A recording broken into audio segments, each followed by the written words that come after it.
প্রকল্প বাস্তবায়নে ধীরগতি ও অর্থনৈতিক মন্দার কারণে দেশের সদ্য সমাপ্ত 2024-25 অর্থ বছরে বৈদেশিক সহায়তার প্রতিশ্রুতি ও অর্থছাড়ের পরিমাণ আগের তুলনায় কমেছে। অন্যদিকে অতীতে নেওয়া ঋণের কিস্তি পরিশোধের কারণে ক্রমেই বাড়ছে বৈদেশিক ঋণ শোধের পরিমাণ। অর্থনৈতিক সম্পর্ক বিভাগ ইআরডির তথ্য অনুসারে গত অর্থ বছরে $832 কোটি প্রতিশ্রুতির বিপরীতে ছাড় হয় $857 কোটি।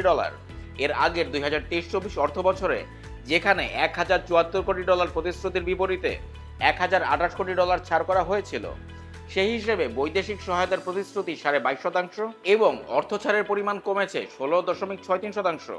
গত অর্থ বছরে বৈদেশিক সহায়তার সিংহভাগই এসেছে ঋণ হিসেবে, বিপরীতে অনুদানের পরিমাণ ছিল যৎ সামান্য। এ সময় দেশে $38 কোটি অনুদান এবং $794 কোটি বিদেশি ঋণ এসেছে। অথচ 2023-24 অর্থ বছরে $85 কোটি অনুদান এবং বিদেশি ঋণ এসেছিল $989 কোটি। বিদেশি ঋণ ও অনুদান কমলেও গত অর্থ বছরে বৈদেশিক ঋণ পরিশোধের পরিমাণ বেড়েছে। এ সময় $409 কোটি বিদেশি ঋণ পরিশোধ করেছে সরকার। এর মধ্যে $260 কোটি আসল এবং $149 কোটি দিয়েছে সুদ হিসেবে।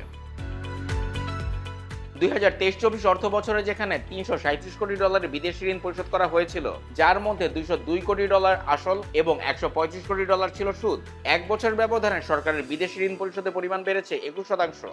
বিশ্লেষকরা বলছেন, প্রকল্প বাস্তবায়নে ধীরগতির কারণে নতুন করে সহায়তার প্রতিশ্রুতির পাশাপাশি কমে গেছে অর্থ ছাড়। তবে সরকার যেসব সংস্কার কার্যক্রম হাতে নিয়েছে সেগুলোর পরিকল্পনা চূড়ান্ত হয়ে এলে উন্নয়ন সহযোগীদের কাছ থেকে বাড়বে সহায়তার পরিমাণ। উন্নয়ন সহযোগীদের মধ্যে বিদায়ী অর্থ বছরে সবচেয়ে বেশি $252 কোটি ছাড় করেছে এশীয় উন্নয়ন ব্যাংক এডিবি। বিশ্ব ব্যাংক গ্রুপের প্রতিষ্ঠান ইন্টারন্যাশনাল ডেভেলপমেন্ট অ্যাসোসিয়েশন আইডি এর কাছ থেকে এসেছে $201 কোটি, জাপান দিয়েছে $158 কোটি, রাশিয়ার কাছ থেকে এসেছে $67 কোটি, $53 কোটি ছাড় করেছে এশীয় অবকাঠামো উন্নয়ন ব্যাংক এআইআইবি, চীন দিয়েছে $41 কোটি, ভারতের কাছ থেকে $18 কোটি পাওয়া গেছে। তাছাড়া $65 কোটি ছাড় করেছে অন্যান্য উন্নয়ন সহযোগীরা। এদিকে উন্নয়ন প্রকল্পের কাজে ধীর গতির জেরে বিদায়ী অর্থ বছরে বার্ষিক উন্নয়ন কর্মসূচি এডিবি বাস্তবায়ন হয়েছে 2 দশকের সবচেয়ে কম। গত অর্থ বছর শেষে সংশোধিত এডিবির মোট বরাদ্দের 67.85% ব্যয় হয়েছে, যেখানে 2023-24 অর্থ বছরে ছিল 80.63%। পরিকল্পনা মন্ত্রণালয়ের কর্মকর্তারা জানান, বিদায়ী অর্থ বছরের শুরুতেই ছাত্র জনতার আন্দোলন ও রাজনৈতিক অস্থিরতার কারণে উন্নয়ন কর্মকাণ্ড স্থবির হয়ে পড়ে। বেশ কয়েকদিন কারফিউ জারি ছিল, বন্ধ ছিল সরকারি অফিস ও কাজ।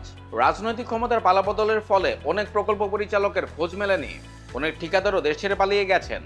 ফলে বরাদ্দ থাকা সত্ত্বেও প্রকল্প বাস্তবায়ন সম্ভব হয়নি। সেন্টার ফর পলিসি ডায়ালগ সিপিডির নির্বাহী পরিচালক ডক্টর ফাহমিদা খাতুন বণিক বার্তাকে বলেন, যেসব ঋণ নেওয়া হয়েছিল তার মধ্যে বেশ কিছু ফেরত দেওয়ার সময় হয়েছে। 2024 সাল থেকে ঋণ পরিশোধের চাপ বাড়তে শুরু করেছে। প্রকল্প বাস্তবায়নের উপর বৈদেশিক সহায়তার অর্থ ছাড় নির্ভর করে, ফলে বাস্তবায়ন না হলে অনেক সময় সহায়তার অর্থ পাইপলাইনে থেকে যায়, ছাড় করা হয় না।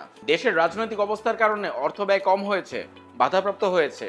এ কারণে বৈদেশিক সহায়তার প্রতিশ্রুতি কমেছে। এতে স্বাভাবিকভাবেই অর্থ ছাড়ের পরিমাণও কমে এসেছে। প্রকল্প বাস্তবায়নের দক্ষতা যখন বাড়বে, তখন নতুন সহায়তার প্রতিশ্রুতি এবং অর্থ ছাড়ের পরিমাণ দুটোই বাড়বে।